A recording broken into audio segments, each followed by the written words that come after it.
Shalom Jemaat Gereja Kristen Jakarta. Gereja memberikan layanan ibadah online bagi jemaat.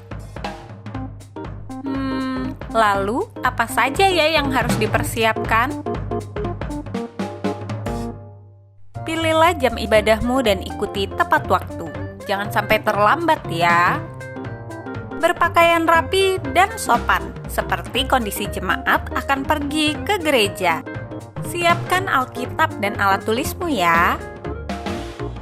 Duduklah dengan posisi yang baik agar tetap fokus.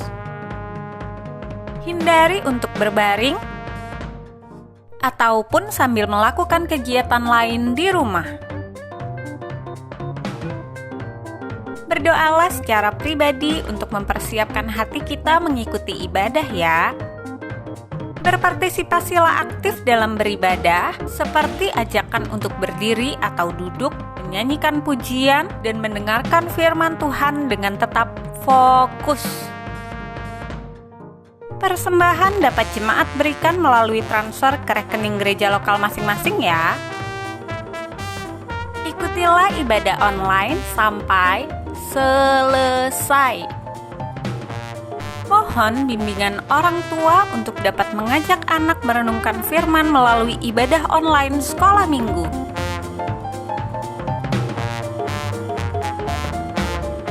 Selamat beribadah, Tuhan Yesus memberkati.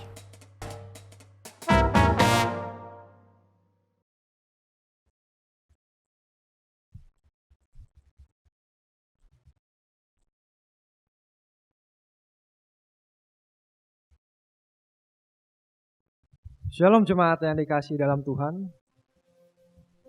Mari kita mulai ibadah kita hari ini dengan rasa syukur kita. Kita mengucapkan syukur, kita ingin mengaku kesalahan kita. Kita awali ibadah kita dengan bersaat teduh.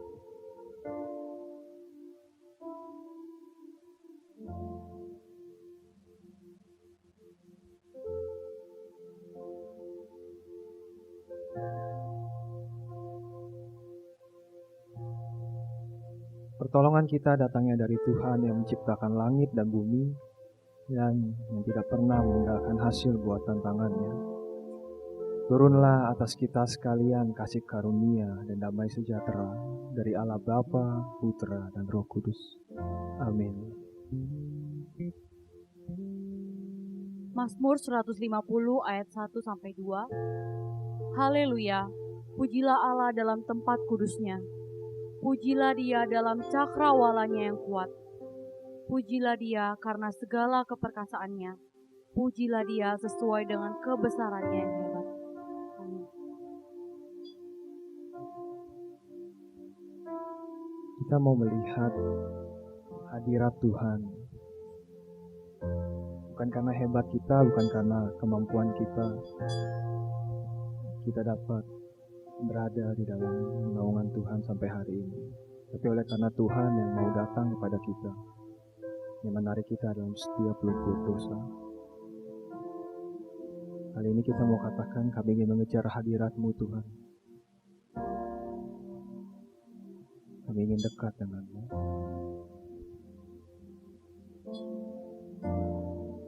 Dekat padamu.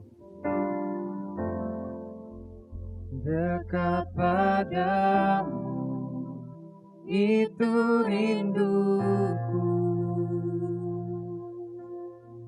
Setiap kataku Tuhan, Kau menunggu. Setiap kataku, Kau pun menunggu. Tak pernah kusangka Tuhan, tak kusangka ku temukan satu kasih yang abadi. Kini ku datang dan ku bawa hidupku. Aku mau memandang wajah-Mu, mengikuti kebaikan-Mu, mengajak hadir-Mu dalam hidupku. Kami mau membawa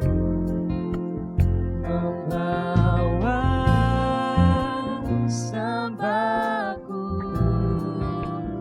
menyatakan kebesaran-Mu, mengajak hadir-Mu dalam hidup. Kembali kita katakan, dekat padamu Tuhan, itu rindu. Dekat padamu, itu rinduku.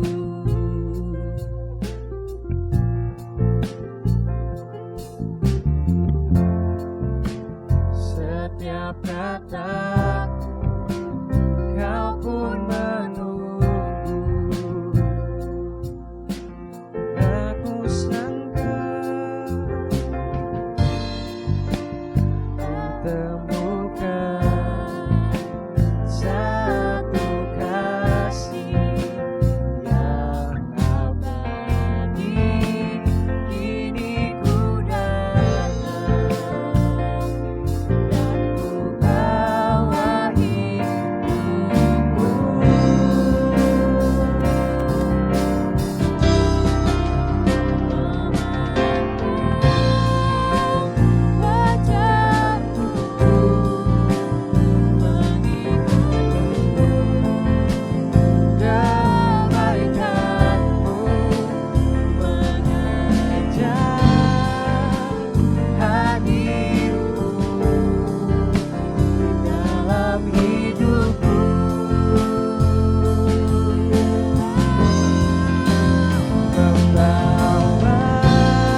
Sungguh ya Bapa, kami kagum dan kami hormat akan Engkau ya Bapa. Allah satu-satunya di dunia ini yang mengasihi setiap kami warga manusia yang berdosa Tuhan.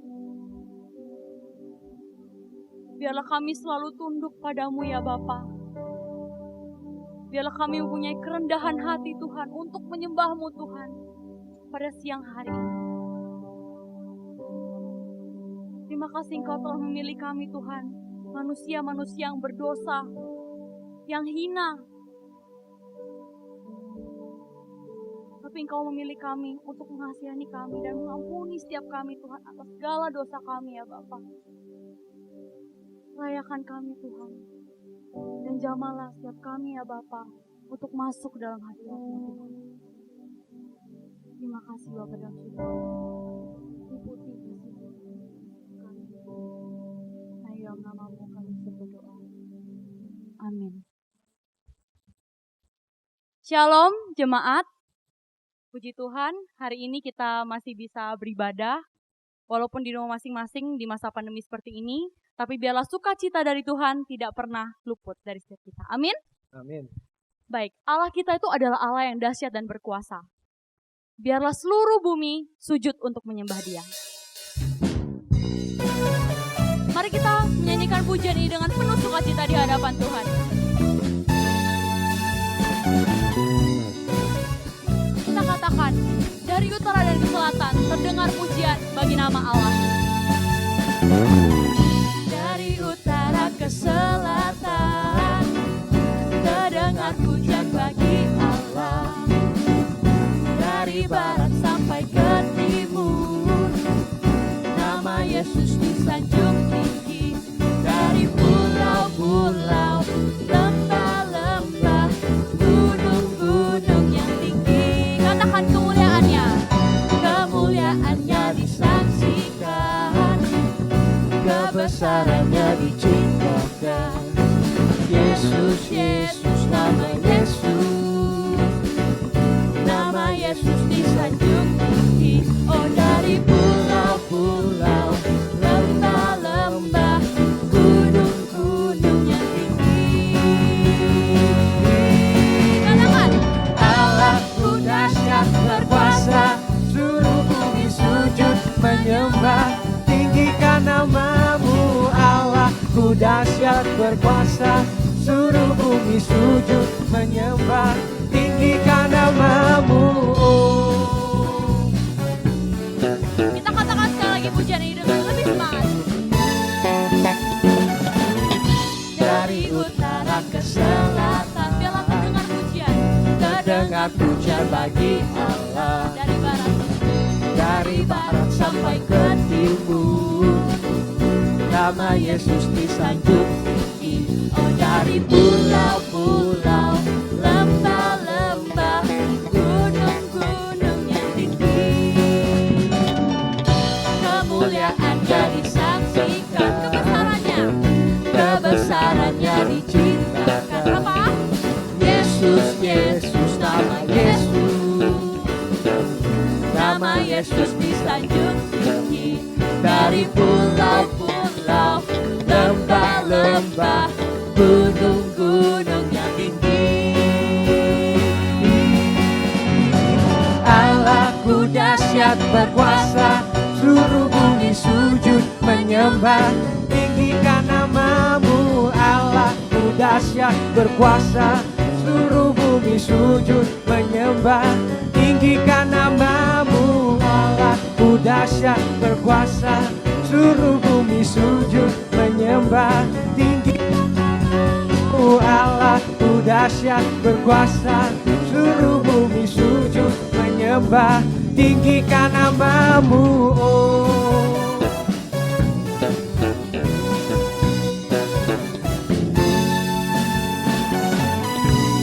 Berikan kemuliaan bagi nama Tuhan kita Yesus Kristus.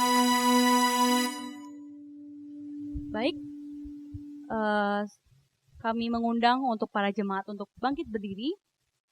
Mari kita mengakui pengakuan iman kita, pengakuan iman rasuli. Aku Aku percaya kepada Allah, Bapa yang Maha Kuasa, Khalik langit dan bumi, dan kepada Yesus Kristus, anaknya yang tunggal Tuhan kita, yang dikandung daripada Roh Kudus, lahir dari anak darah Maria, yang menderita sengsara di bawah pemerintahan Pontius Pilatus, disalibkan, mati dan dikuburkan, turun ke dalam kerajaan maut. Pada hari yang ketiga, bangkit pula dari antara orang mati, naik ke surga, duduk sebelah kanan Allah, Bapa yang Maha Kuasa, dan dari sana ia akan datang untuk menghakimi orang yang hidup dan yang mati. Aku percaya pada Roh Kudus, gereja yang kudus dan am, persekutuan orang kudus, pengampunan dosa, kebangkitan tubuh, dan hidup yang kekal. Amin. Mari jemaat, sebelum kita mendengarkan firman Tuhan dengan tema pejuang Tuhan. Sebagai pejuang-pejuang Tuhan, Tuhan tidak akan pernah meninggalkan kita. Apapun rintangannya, Tuhan pasti akan menyertai, menolong kita. Karena Tuhan punya janji, Tuhan tak pernah gagal. Katakan, Engkau yang lebih tahu Tuhan. Engkau yang lebih tahu cara untuk membuka jalanku. Engkau yang lebih mengerti cara untuk menolong hidupku. Katakan, Engkau lebih tahu. Engkau yang lebih tahu cara untuk membuka jalanku. Engkau yang lebih mengerti cara untuk menolong hidupku. Ku percaya Kau Tuhan yang tak pernah gagal, menjadikanku lebih dari pemenang. Ku percaya Kau Tuhan yang tak pernah lalai, menepati janji-janjimu. Mari kita katakan kembali, Engkau Tuhan yang lebih tahu cara untuk membuka jalan kami. Engkau yang lebih tahu cara untuk membuka jalanku. Engkau yang lebih mengerti cara untuk menolong hidupku. Aku percaya akan Engkau Tuhan. Ku percaya Kau Tuhan yang tak pernah gagal, menjadikanku lebih dari pemenang. Ku percaya Kau Tuhan yang tak pernah lalai, menepati janji-janjimu. Ku percaya Kau Tuhan yang tak pernah gagal, menjadikanku lebih dari pemenang. Ku percaya Kau Tuhan yang tak pernah lalai, menepati janji-janjimu. Sekali lagi dengan iman kita katakan, ku percaya Engkau Tuhan. Ku percaya Kau Tuhan yang tak pernah gagal, menjadikanku lebih dari pemenang. Ku percaya Kau Tuhan yang tak pernah lalai, menepati janji-janjimu. Menepati menepati janji-Mu Tuhan, menepati janji-janji-Mu. Kau pasti menepati Tuhan, menepati janji-janji-Mu.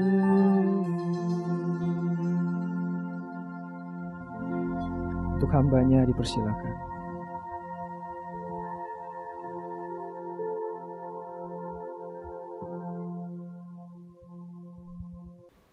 Jemaat Gereja Kristen Jakarta yang dikasihi Tuhan, dimanapun Anda berada, Shalom. Bersyukur hari ini kita boleh bertemu meskipun secara virtual untuk beribadah kepada Tuhan. Sekarang kita akan mempersiapkan hati untuk mendengarkan firman Tuhan. Tema kita hari ini adalah Pejuang Tuhan. Kita akan belajar dari kisah kehidupan Yohanes Pembaptis. Mari sebelum kita membaca Alkitab, kita berdoa terlebih dahulu. Allah Bapa kami di surga, kami mengucapkan syukur dan terima kasih karena pada saat ini kami boleh berkumpul di hadapan Tuhan, meskipun secara virtual, kami yakin roh kami dipersatukan oleh kuasa dan roh Tuhan. Oleh sebab itu Tuhan, kami menyerahkan saat ini ketika kami mempersiapkan hati untuk belajar firman-Mu, kami mohon Roh Kudus mengurapi hamba-Mu dan mengurapi setiap saudara-saudari kami yang mendengarkan, supaya kami mengerti firman Tuhan dan dimampukan untuk menerapkan dalam kehidupan kami. Tuhan tolong dan berfirmanlah kepada kami, karena hati kami sudah siap sedia. Demi nama Tuhan Yesus kami berdoa. Amin. Saya mengajak saudara membaca dua bagian Alkitab. Yang pertama di dalam Lukas pasal ketiga, ayat ketiga sampai ayat ke-6. Alkitab berkata demikian. Maka datanglah Yohanes ke seluruh daerah Yordan dan menyuruhkan, bertobatlah dan berilah dirimu dibaptis, dan Allah akan mengampuni dosamu. Seperti ada tertulis dalam kitab nubuat-nubuat Yesaya. Ada suara yang berseru-seru di padang gurun, persiapkanlah jalan untuk Tuhan, luruskanlah jalan baginya.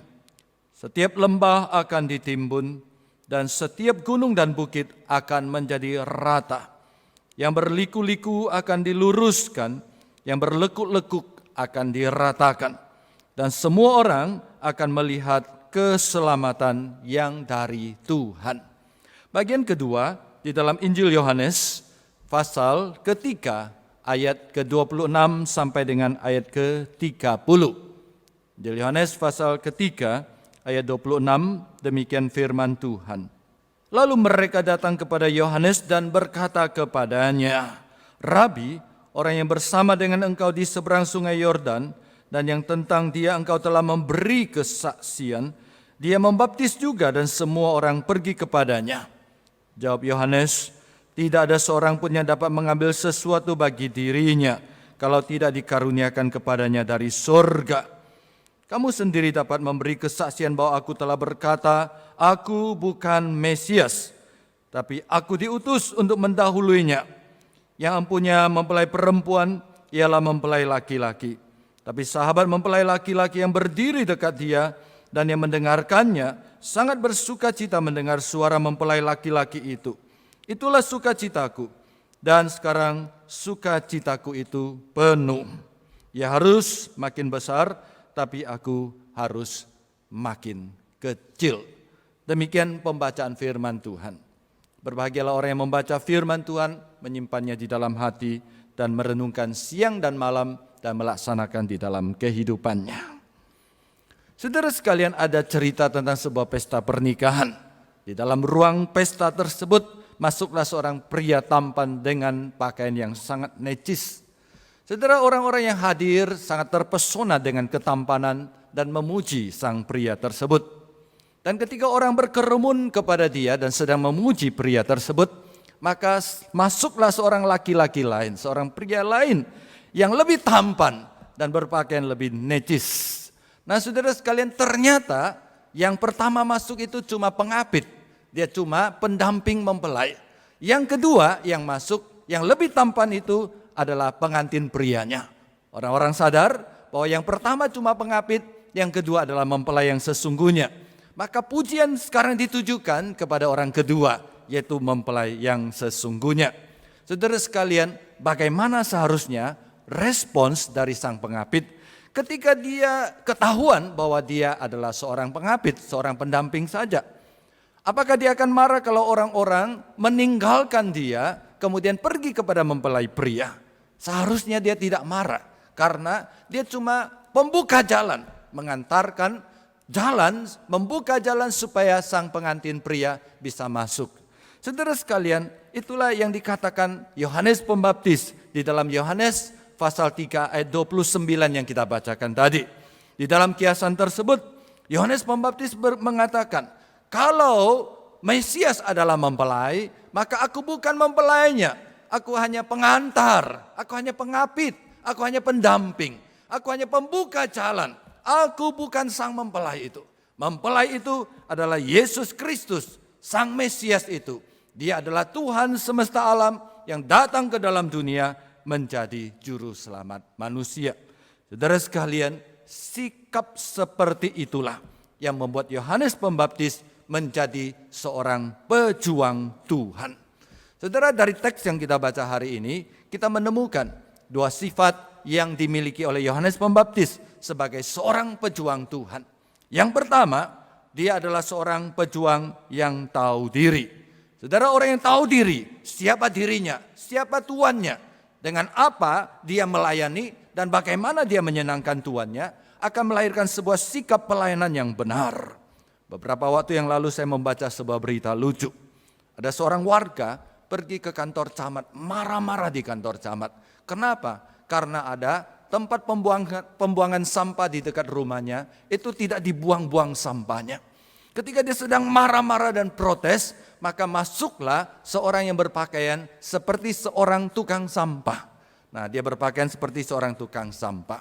Sang orang yang protes tersebut langsung menunjuk kepada orang yang baru masuk itu dan berkata kepada dia, gara-gara kamu tidak buang sampah, maka sampah di depan rumah saya tumpuk dan bau sekali. Sekarang juga kamu pergi buang sampah itu. Nah, saudara, ketika dia berteriak dan marah kepada orang itu, orang-orang di dalam kantor camat itu semua ketakutan. Kenapa, saudara sekalian? Karena yang masuk itu adalah wali kota yang hari itu sedang berpakaian seperti seorang tukang sampah karena dia sedang mengajak rakyat untuk mengadakan kerja bakti. Nah, saudara sekalian, itulah akibat dari orang tidak tahu diri. Dia tidak tahu dia rakyat dan dia tidak tahu yang dimarah itu adalah seorang wali kota. Saudara, bersyukur Yohanes Pembaptis tidak seperti itu. Yohanes Pembaptis tahu siapa dirinya. Dia tahu siapa tuannya. Dan dia tahu kepada siapa dia melayani. Dan dia tahu untuk apa dia melayani. Karena itu dia tahu yang berhak mendapatkan kemuliaan, yang berhak mendapatkan pujian itu bukan dirinya. Tapi itu adalah Yesus Kristus, sang empunya kerajaan surga dan sang empunya pelayanan itu sendiri. Hal ini terbukti dari Yohanes pasal 3 yang kita bacakan tadi. Di ayat ke-26, ketika orang-orang berkata, Rabi, Guru, orang-orangmu, murid-muridmu yang begitu banyak itu, sekarang pada pergi mengikuti orang itu yang kamu perkenalkan. Bagaimana respon Yohanes? Yohanes di dalam ayat ke-27 dia menjawab. Dia berkata, tidak apa-apa, saya bisa melayani karena anugerah. Saya bisa melayani itu adalah pemberian Tuhan. Sudah selayaknya saya mengembalikan kemuliaan kepada dia. Dilanjutkan kepada ayat ke-28. Dia tegaskan lagi. Kamu sendiri sudah dengar. Aku sudah katakan kepada kamu. Aku bukan Mesias. Aku hanya utusan yang mendahului. Yang membuka jalan untuk Mesias. Mesias itu dia. Pergilah, ikutilah dia. Aku bukan Mesias itu.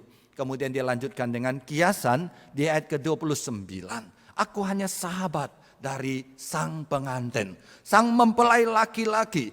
Aku bersuka cita kalau sang pengantin laki-laki itu bersuka cita. Aku cuma sahabatnya. Dan aku membuka jalan untuk dia. Kemudian di ayat ke-30. Dia mengungkapkan satu kalimat yang luar biasa agung. Dia, yaitu Yesus Kristus, harus semakin besar, dia harus semakin bertambah. Dan aku, sang pembuka jalan, sang hamba, harus semakin kecil dan semakin berkurang. Saudara sekalian, Yohanes menyimpulkan Pengenalan dirinya dengan kalimat ini. Yesus Kristus harus semakin bertambah. Yesus Kristus harus semakin mulia. Yesus Kristus harus semakin besar. Dan aku harus semakin kecil. Aku harus semakin tenggelam. Dan aku semakin tidak kelihatan. Saudara sekalian, ucapan seperti ini, seperti Yohanes Pembaptis tadi, itu gampang disampaikan oleh seseorang yang sedang gagal. Atau seorang yang pelayanannya biasa-biasa saja. Tetapi tidak gampang diucapkan oleh seseorang yang sedang naik daun. Diucapkan oleh seseorang yang sedang mengalami kesuksesan atau berada di puncak kesuksesan. Saudara tahu ketika Yohanes Pembaptis mengungkapkan kalimat ini, dia bukan baru memulai pelayanan. Dia bukan sedang gagal di dalam pelayanan. Tapi dia sedang berada di puncak kesuksesannya. Orang berbondong-bondong datang mencari dia. Orang berbondong-bondong bertobat di hadapan dia dan menerima baptisan dia. Bahkan tidak jarang orang datang dan bertanya kepada dia, apakah engkau Mesias? Karena engkau memiliki banyak ciri seperti seorang Mesias. Saudara sekalian, yang indah dari Yohanes Pembaptis, karena dia kenal siapa dirinya, adalah ketika dia berada di puncak ketenarannya, di puncak kesuksesan pelayanannya dalam tanda kutip, maka dia menyerahkan popularitasnya. Dia menyerahkan ketenarannya, kemuliaan yang seharusnya dia tidak miliki. Dia kembalikan kepada Tuhan Yesus Kristus yang adalah Sang Mesias itu. Dia berkata, aku bukan Mesias, dia yang Mesias. Jangan ikut aku. Aku hanya pembuka jalan. Ikutilah dia. Saudara, itulah sikap tahu diri. Tahu diri membuat kita memiliki sikap yang benar sebagai seorang pelayan. Saudara, hal ini selalu menjadi tanda awas dan menjadi peringatan kepada saya pribadi ketika saya melayani Tuhan. Saudara, harus diakui kadang-kadang saya lupa bahwa saya hanya seorang hamba Tuhan. Karena saya lupa saya hamba Tuhan, kadang-kadang saya merasa diri adalah orang penting di dalam gereja. Dan tidak jarang ketika orang terlihat tidak menghormati saya, ada ketersinggungan di dalam hati saya. Kamu tidak tahu saya orang penting di dalam gereja. Saudara, itu tidak seharusnya saya miliki. Karena saya seorang hamba. Saya sama seperti Yohanes Pembaptis, bukan pemilik pelayanan. Aku hanya seorang hamba yang dipercayakan pelayanan oleh Tuhan, bukan untuk kemuliaanku, tapi untuk kemuliaan Tuhan. Dan peringatan dari Yohanes ini menjadi peringatan bagi saya. Dan tidak jarang juga saya lupa diri, saudara sekalian. Sehingga saya lupa bahwa pelayanan adalah sebuah anugerah. Dan terkadang saudara sekalian, saya setelah melayani, saya merasa diri saya hebat. Saya merasa diri saya sombong. Saya merasa diri layak mendapat pujian. Atau ketika saya melihat orang-orang melayani tidak seharusnya, saya gampang kecewa, gampang mengkritik, gampang menjatuhkan orang lain. Saudara, itu bukan sifat pelayanan seorang yang tahu siapa dirinya, yang tahu diri, saudara sekalian. Seorang yang tahu diri, selalu tahu bahwa dia cuma seorang hamba Tuhan dan Tuhan mempercayakan pelayanan ini kepada dia adalah sebagai sebuah anugerah. Saudara, itu menjadi peringatan pribadi saya. Dan saya sering mengingatkan diri, ingat, kamu cuma hamba Tuhan, kamu bukan Tuhan, kamu hanya dipercayakan pelayanan, kamu bukan pemilik pelayanan. Kamu harus mengembalikan segala kemuliaan kepada Tuhan Sang Empunya pelayanan itu. Dan sikap yang sama sering saya temui di dalam pengalaman melayani bersama dengan rekan-rekan di dalam gereja. Saudara, terkadang ada orang ketika dia memulai pelayanan, katakanlah misalnya mulai jadi pengurus, mulai jadi majelis. Ketika dia baru terpilih, dia akan datang kepada hamba Tuhan dan berkata, Muse, tolong saya, dukung saya baru, saya tidak tahu, tolong berikan petunjuk kepada saya. Itu sikap rendah hati, itu sikap bersyukur kepada Tuhan. Tapi seiring dengan perjalanan waktu, ketika dia sudah punya pengalaman melayani, dan ketika dia mencapai sedikit kesuksesan di dalam pelayanan, dia sudah merasakan dirinya hebat. Dan dia mulai menyombongkan diri, dia mulai tidak suka dikritik, dia sudah mulai tidak mau menerima masukan dan sudah menganggap dirinya hebat. Saudara sekalian, tahu diri, itulah sikap pertama yang harus kita miliki sebagai seorang pejuang Tuhan. Yohanes Pembaptis dengan sadar menyadari bahwa dia hanya seorang hamba. Dia hanya seorang pembuka jalan bagi Tuhan. Dari sikap ini saudara sekalian, kita belajar 2 pelajaran yang penting. Yang pertama, pelayanan adalah anugerah. Saudara dan saya boleh melayani, bukan karena kita hebat, bukan karena kita mampu, tapi Tuhan berbelas kasihan kepada kita dan menitipkan sebagian pelayanan kepada kita. Jika kita melayani karena sebuah anugerah, bukan berarti saudara sekalian, itu artinya bahwa bukan Tuhan membutuhkan kita, tapi Tuhan memberikan kekuatan kepada kita, kesempatan kepada kita untuk melayani. Yang kedua, ketika kita katakan bahwa kita adalah hamba Tuhan dan Tuhan adalah sang pemilik pelayan, kita tahu diri, maka kita tahu bahwa tujuan pelayanan kita adalah untuk kemuliaan Allah. Jadi pelayanan bukan sebuah pertunjukan. Pelayanan bukan sebuah pembuktian bahwa saya mampu. Pelayanan itu bukan untuk mendapatkan pujian dari sesama, dan motivasi pelayanan kita harus murni bahwa kita mengembalikan segala kemuliaan kepada Allah. Saudara, Yohanes Pembaptis tahu diri. Dia berkata, aku bukan Mesias. Aku bukan sang pemilik pelayan itu.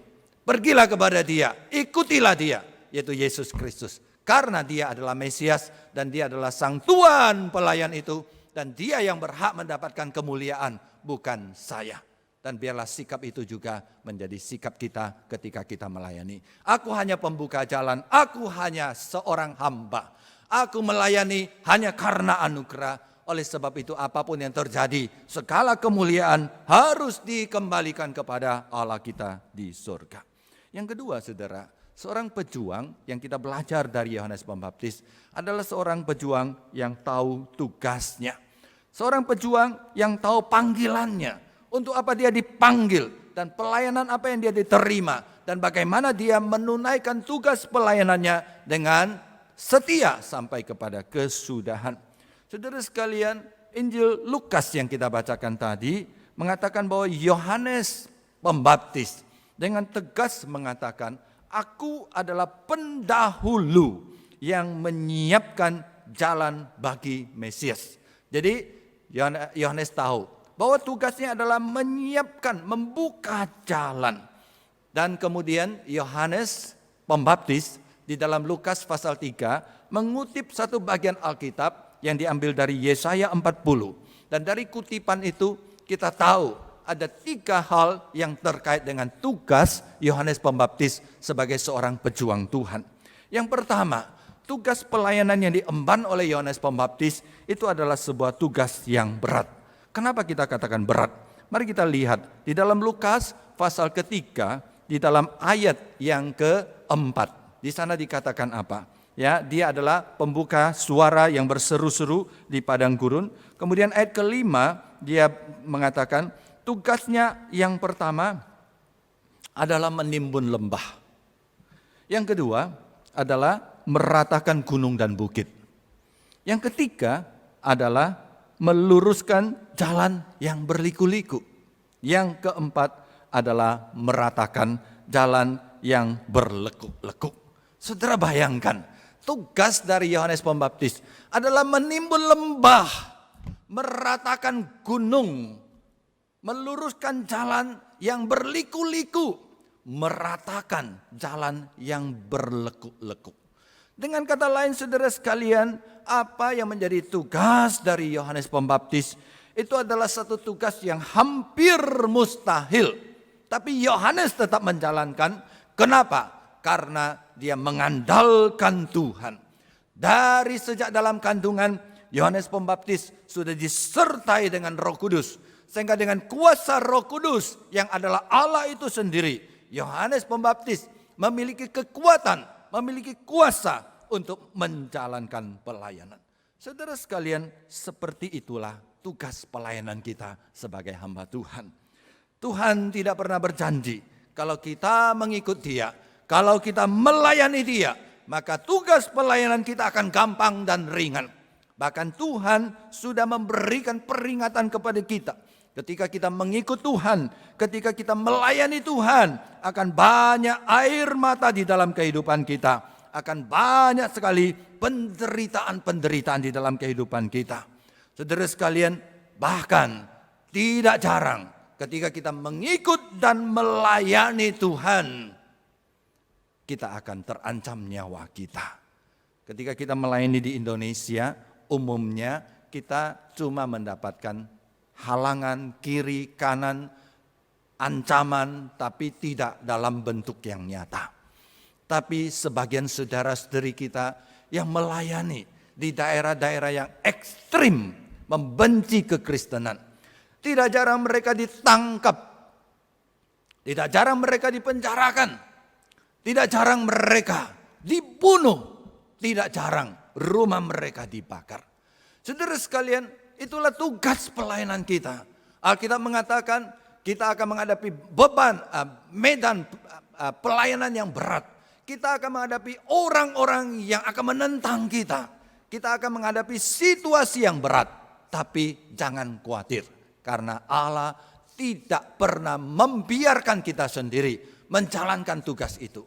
Sama seperti Roh Kudus, sejak Yohanes Pembaptis di dalam kandungan sudah menyertai dan memberikan kuasa kepada dia. Karena Allah tahu bahwa pekerjaan Yohanes Pembaptis itu adalah hampir mustahil dan berat sekali. Demikian juga Allah kita. Allah yang sama akan menyertai kita, memberikan kekuatan kepada kita. Allah tidak pernah berjanji bahwa kehidupan dan pelayanan kita, waktu kita mengikut dia akan gampang dan lancar. Tapi Allah sungguh berjanji bahwa dia menyertai kita. Bukankah Yesus Kristus sebelum dia naik ke surga, dia berjanji kepada saudara dan saya yang adalah murid-muridnya. Dan ketahuilah, aku menyertai kamu senantiasa sampai kepada akhir zaman. Betul saudara sekalian, panggilan tugas kita itu berat. Panggilan tugas kita itu membutuhkan air mata dan perjuangan. Tapi jangan khawatir, ada kuasa Tuhan. Ada Roh Kudus yang Allah sendiri menyertai dan memberikan kekuatan kepada kita. Saudara, Yohanes Pembaptis, gambaran tugasnya seperti mustahil. Tapi dia berhasil menjalankan dengan baik. Kenapa? Karena dia mengandalkan Tuhan. Dan itulah menjadi pelajaran bagi kita. Kalau saudara merasa pelayanan saudara berat, kalau saudara merasakan bahwa pelayanan saudara penuh dengan perjuangan dan air mata, datanglah kepada Tuhan, dia akan menolong saudara. Yang kedua saudara sekalian, pekerjaan yang dilakukan Yohanes Pembaptis adalah pekerjaan yang kurang dihargai. Tadi saya mengatakan saudara sekalian, pekerjaannya adalah menimbun lembah, pekerjaannya adalah meratakan gunung, pekerjaannya adalah membetulkan jalan, meratakan jalan saudara sekalian. Saudara sekalian, saya tidak mengatakan orang yang mengerjakan pekerjaan jalan, orang yang mengerjakan pekerjaan-pekerjaan bangunan itu adalah pekerjaan yang hina. Saya tidak mengatakan seperti itu. Tapi saudara sekalian, orang-orang yang siang malam bekerja keras untuk memperbaiki jalan, untuk membangun jalan, untuk membangun bangunan-bangunan. Biasanya orang-orang itu tidak dihargai saudara sekalian. Tidak pernah ada satu jalan yang bagus sekali, rapi saudara sekalian, mulus, licin jalannya, bagus sekali. Lalu nama pembangun jalan itu, yaitu tukang-tukang yang membangun jalan itu, buru-buru yang membangun jalan itu, namanya dicatat di sana. Enggak saudara sekalian, orang sama sekali melupakan mereka. Paling-paling yang diingat itu adalah pemerintahnya, atau yang diingat itu adalah pemborongnya atau kontraktornya. Saudara, seperti itulah ya implikasi dari tugas pelayanan kita sebagai hamba Tuhan. Nah saudara sekalian, hal ini mengindikasikan bahwa seringkali ketika kita melayani Tuhan, kita kadang-kadang kurang dihargai oleh sesama. Meskipun kita melakukan yang terbaik, seringkali kita bukan mendapatkan pujian, meskipun kita melayani bukan untuk mendapatkan pujian, tapi kita lebih sering mendapatkan kritikan. Nah, kalau saudara sudah berusaha terbaik melayani dan saudara kurang dihargai, saudara tidak perlu kecewa. Kenapa? Karena pelayanan kita dihargai oleh Allah yang mengingat dan yang membalas pelayanan kita. Saudara sekalian, yang terjadi di dalam pelayanan kita, seringkali kita tidak mendapatkan apresiasi, tapi kita lebih banyak dicela dan dikritik. Kadang kita melakukan 1000 pelayanan dengan benar, tidak ada orang memperhatikan. Tapi kalau kita melakukan satu pelayanan yang salah, banyak orang mengkritik kita. Saudara jangan kecewa, karena itu sudah dicatat di dalam Alkitab. Pekerjaan menambal jalan, pekerjaan membetulkan jalan, meratakan gunung. Meskipun berat, tapi itu tidak dihargai, kurang dihargai oleh sesama manusia. Tapi Tuhan menghargai. Satu pelajaran bagi kita saudara sekalian, sebagai sesama pelayan, kita belajar satu poin yang penting. Mari kita belajar untuk lebih banyak apresiasi kepada sesama pelayan kita, dan mari kita belajar untuk mengurangi kritik saudara. Ya, mari kita belajar lebih banyak apresiasi. Dan mari kita tentu apresiasi yang tulus, apresiasi yang keluar dari bagian terdalam hati kita. Dan mari kita kurangi kritik kiri, kritik kanan di dalam pelayanan di gereja. Yang ketiga, yang terakhir, pekerjaan yang dilakukan oleh Yohanes Pembaptis sebagai seorang yang tahu tugasnya, itu adalah pelayanan yang mulia. Tugas pelayanan Yohanes Pembaptis adalah pelayanan yang mulia. Kenapa saya katakan pelayanan ini mulia? Karena Lukas pasal 3 ayat 6 yang kita bacakan tadi, bahwa hasil pelayanan dari Yohanes Pembaptis adalah semua orang akan melihat keselamatan dari Tuhan.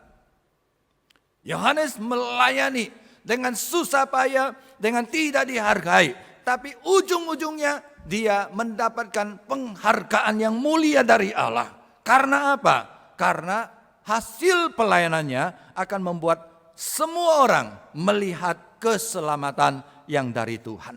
Saudara, pesan ini seharusnya menjadi dorongan dan hiburan yang kuat bagi saudara, untuk saudara dan saya untuk sungguh-sungguh melayani. Saudara sekalian, berkat pelayanan Yohanes Pembaptis, semua orang melihat keselamatan dari Tuhan. Saya percaya tidak ada pekerjaan, tidak ada pelayanan yang lebih mulia dibandingkan dengan mengantarkan keselamatan dari Tuhan kepada orang-orang di sekitar kita.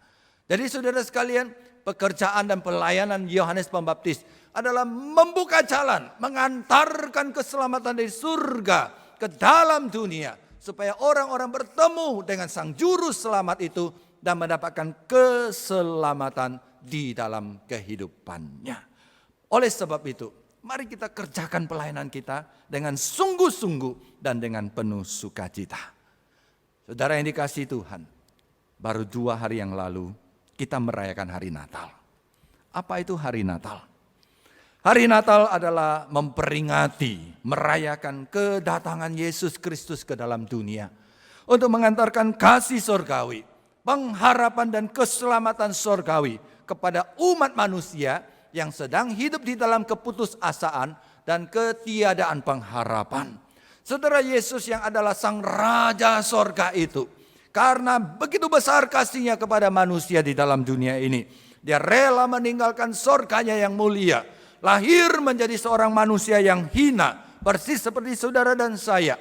Kemudian hidup di dalam dunia ini, melayani umat manusia. Kemudian dia mempersembahkan dirinya, mempersembahkan nyawanya, tubuhnya diserahkan, darahnya dicurahkan, sehingga dia menyerahkan diri untuk mati di kayu salib. Oleh sebab itu, ketika kita merayakan Natal, ketika kita merayakan kelahiran Yesus Kristus, kita tidak bisa pisahkan dengan kematian Yesus Kristus di kayu salib.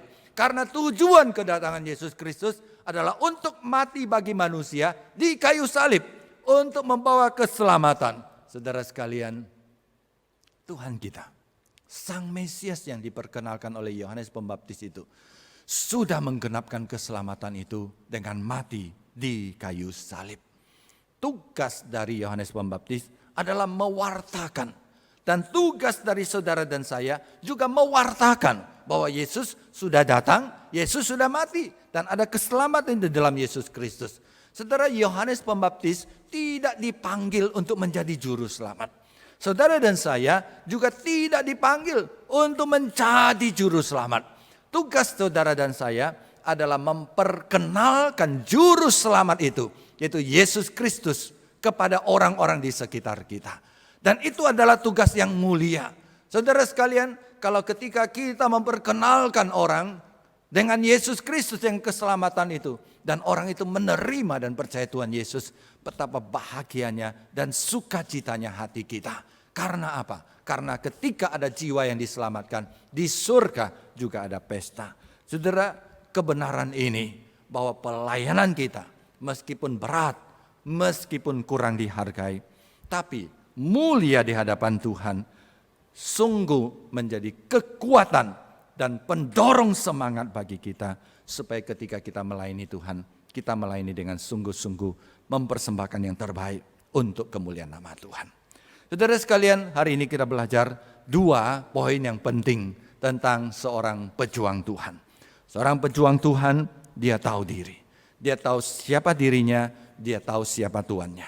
Seorang pejuang Tuhan, dia tahu tugasnya. Tugasnya adalah mewartakan Sang Mesias, Sang Juru Selamat yang telah lahir pada hari Natal untuk membawa keselamatan kepada dunia. Kiranya kita semua melayani dengan setia. Dan saya percaya adalah doa dan harapan saudara dan saya agar kita melayani dengan setia sampai akhir. Sehingga kita boleh berkata seperti Rasul Paulus dalam perkataannya di dalam 2 Timotius pasal keempat ayat 7 dan 8. 2 Timotius pasal keempat ayat 7 dan 8, firman Tuhan berkata kepada kita. Surat ini ditulis oleh Rasul Paulus ketika dia akan mengakhiri hidupnya. Dia berkata demikian, aku telah mengakhiri pertandingan yang baik. Aku telah mencapai garis akhir dan aku telah memelihara iman. Sekarang telah tersedia bagiku mahkota kebenaran yang akan dikaruniakan kepadaku oleh Tuhan, hakim yang adil pada harinya. Tapi bukan hanya kepadaku, melainkan juga kepada semua orang yang merindukan kedatangannya. Saudara, itulah doa kita. Ketika kita memasuki akhir tahun, mari kita bertekad. Saya mau belajar seperti Yohanes Pembaptis, menjadi pejuang Tuhan, melayani dengan setia, sampai aku bertemu dengan Tuhan. Tuhan memberkati kita, mari kita berdoa. Kiranya teladan yang diberikan oleh Yohanes Pembaptis, yang setia kepada Yesus Kristus, yang tahu diri, yang tahu tugas, menjadi pendorong dan menjadi penyemangat kami untuk setia melayani Tuhan, mempersembahkan yang terbaik, melayani Tuhan sampai kami bertemu dengan Tuhan kami, seperti yang dikatakan oleh Rasul Paulus. Tuhan tolong kami, seringkali kami lemah, seringkali kami lupa diri, seringkali kami lebih memandang manusia, atau bahkan lebih mementingkan diri kami daripada mementingkan Tuhan dan kemuliaan Tuhan di dalam pelayanan kami. Bantu kami untuk memuliakan Tuhan selalu, supaya hidup kami menjadi berkat bagi sesama. Demi nama Tuhan Yesus kami berdoa. Amin.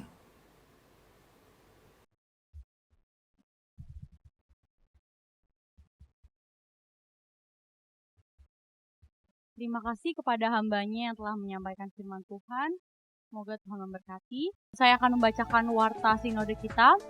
Warta Sinode GKJ 27 Desember 2020.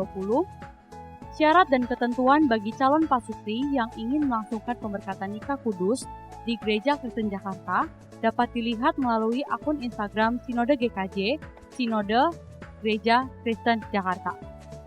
Kemudian, kelas SMK Saya Murid Kristus, kelas SMK 1-3 akan dimulai pada bulan Januari 2021. Pendaftaran sudah bisa dilakukan mulai dari sekarang dengan sekretariat gereja lokal masing-masing.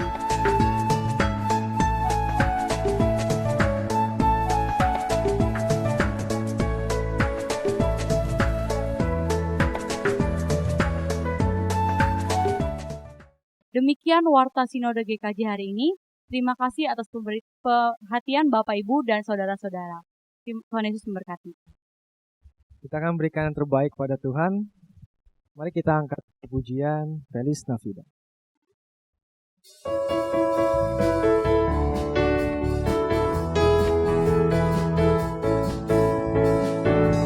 Feliz Navidad, Feliz Navidad,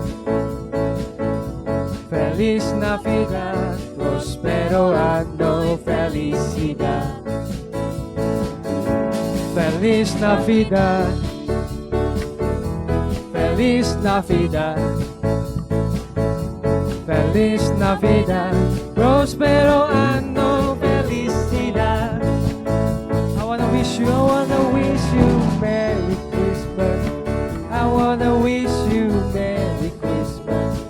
I wanna wish you Merry Christmas from the bottom of my heart.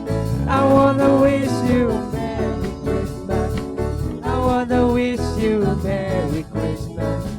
I wanna wish you Merry Christmas from the bottom of my heart. Feliz Navidad, Feliz Navidad, Feliz Navidad, Feliz Navidad, prospero año, felicidad. Feliz Navidad, Feliz Navidad, Feliz Navidad, prospero año, felicidad. I wanna wish you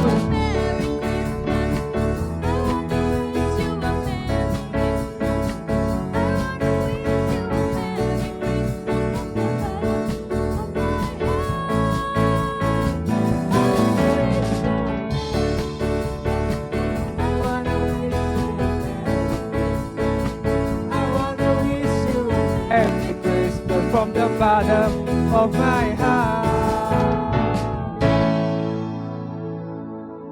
Mari kita berdoa. Bapa, terima kasih untuk segala berkat yang telah Kau berikan sepanjang hari ini. Terima kasih karena Engkau telah menumpukan kami hingga kami bisa memberikan yang terbaik pada Engkau hari ini. Kiranya Tuhan, persembahan yang kami berikan hari ini dapat digunakan untuk memperluas kerajaan. Biarlah persembahan ini dapat berguna Tuhan untuk memajukan gereja-gereja lokal, untuk memuliakan nama-Mu, dan sebagai ucapan syukur kami kepada-Mu. Biarlah berkati tangan-tangan yang akan mengelola persembahan ini supaya bisa memuliakan nama-Mu. Terima kasih untuk semua yang telah Kau berikan. Yang mau berdoa dan ucap syukur dalam nama Tuhan Yesus Kristus. Haleluya. Amin.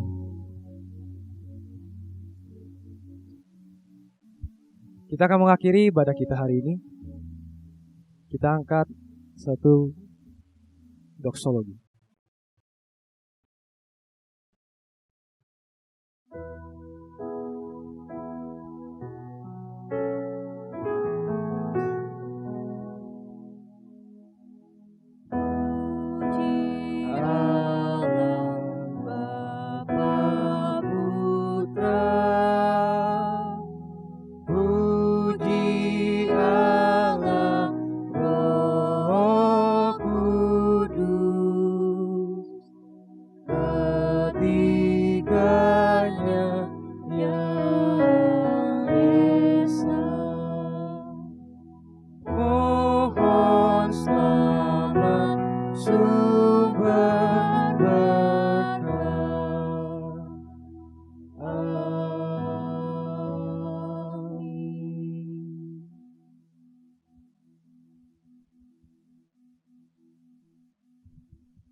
Saudara-saudara yang dikasihi Tuhan, pulanglah, lakukanlah segala firman yang telah engkau dengar di dalam hidupmu dari hari demi hari. Yakinlah bahwa Allah memelihara hidupmu, menyertai engkau dalam menjalani kehidupan di penghujung tahun 2020 dan memasuki tahun yang baru 2021. Maka dengan iman, arahkanlah hatimu kepada Tuhan dan terimalah berkat-Nya. Tuhan memberkati engkau dan melindungi engkau. Tuhan menyinari engkau dengan wajah-Nya dan memberi engkau kasih karunia-Nya. Tuhan menghadapkan wajah-Nya kepadamu dan memberi engkau damai sejahtera-Nya dari sekarang sampai selama-lamanya. Amin.